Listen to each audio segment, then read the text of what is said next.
जब आपसे कभी बात होती है बड़ा मजा आता है बात करने में, लेकिन डिबेट में आज मैं आपको शब्दों के लिए लड़खड़ाते हुए देख रहा हूं। मुझे बिल्कुल अच्छा नहीं लग रहा है, क्योंकि आप फर्राटेदार बोलते हैं नवल किशोर। आज पता नहीं एक आपको क्या हो गया है।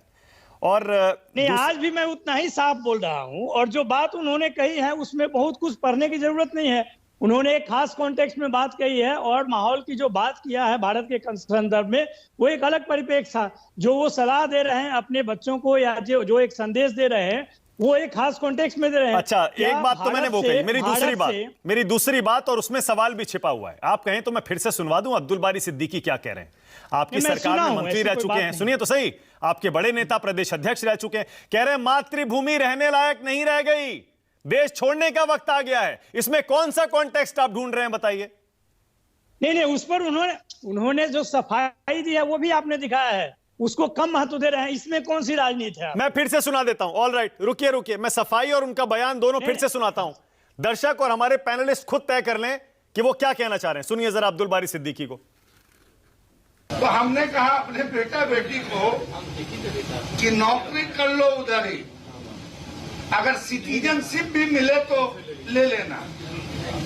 अब इंडिया में माहौल नहीं रह गया, तुम लोग झेल पाओगे या नहीं झेल पाओगे। देश का ऋण हम 7 जिंदगी में भी चुका नहीं सकते हैं। हमने इसलिए कहा कि जो लोग संविधान की कसम खाते हैं, चुनाव लड़ते हैं तब कसम खाते हैं, शपथ लेते हैं तब कसम खाते हैं, सरकार में जाते हैं तब शपथ खाते हैं, और उस संविधान की धज्जियां उड़ा रहे हैं। हमने कहा कि हमारे बाल बच्चे वहाँ पढ़ते हैं, समझेंगे, वो बालिग हैं, बाल बच्चा ना हमारा निर्णय लेगा।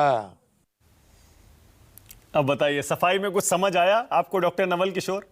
ऐसा लग रहा है बस लिपापोती करने की कोशिश हो रही है, डैमेज कंट्रोल हो रहा है। जो बात मानक जी, आप क्यों नहीं समझ पा रहे हैं जो बात वो कह रहे हैं? वो बात कह रहे हैं कि जो लोग संविधान की शपथ खाकर और संविधान के खिलाफ काम कर रहे हैं, वो देश हित में है क्या?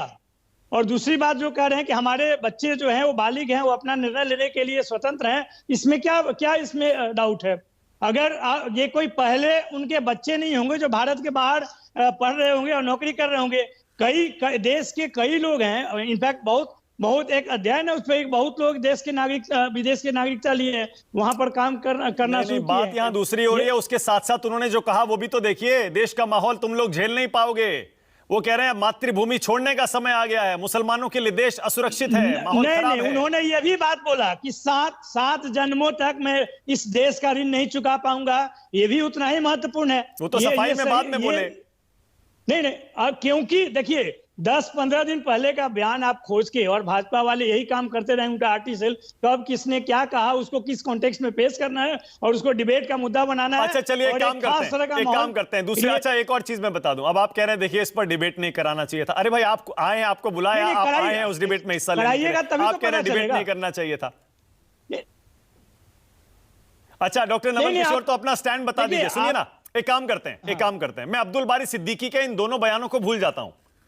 आरजेडी के प्रवक्ता होने के नाते, और आप तो एक उनमें पढ़े लिखे विद्वान प्रवक्ताओं में से हैं, आप बता दीजिए कि आरजेडी का स्टैंड क्या है? क्या देश मुसलमानों के लिए सुरक्षित है या नहीं है? नहीं, आपको अगर ये बात समझ में नहीं आती है कि एक खास तरह की राजनीति को पिछले 8 साल से भाजपा और संघ जो है वो पूरे एक नैरेटिव की तरह चला रहा है, और वो उसके राजनीति में दिखती है। ये कोई छुपी हुई बात थोड़े है। उनके पूरे विधायक दल में, उनके पूरे एमपी में एक भी मुसलमान नहीं है, और जो भी कुछ बोलता है उनको कहते हैं, उनके अपने प्रवक्ता ने बोला है। अच्छा, तो देश की जगह पार्टी कहना चाह रहे थे शायद सिद्दीकी साहब, और आप भी यही कह रहे हैं कि बीजेपी मुसलमानों को टारगेट कर रही है। भाषा का इस्तेमाल करते हैं उसमें एक खास समुदाय के प्रति नफरत तो झलकती ही है। इसमें गलत बात क्या है? मतलब देश तो असुरक्षित नहीं है ना? जानता है देश असुरक्षित नहीं है ना? नहीं, देश असुरक्षित कैसे हो सकता है? देश में जो असुरक्षा फैलाने वाले लोग होंगे उनको देश में मतयामित कर दिया जाएगा। उसी में हम लोग लगे हुए हैं कि जो लोग देश के खिलाफ में काम करेंगे, और जो लोग संविधान का कसम खा के संविधान को तोड़ने और उसको समाप्त करने का कोशिश कर रहे हैं, जो संस्थाओं का मिसयूज कर रहे हैं, उनके खिलाफ। बहुत बढ़िया गुरु प्रकाश, और हमारी राजनीति वही है। क्यों इस मुद्दे को आप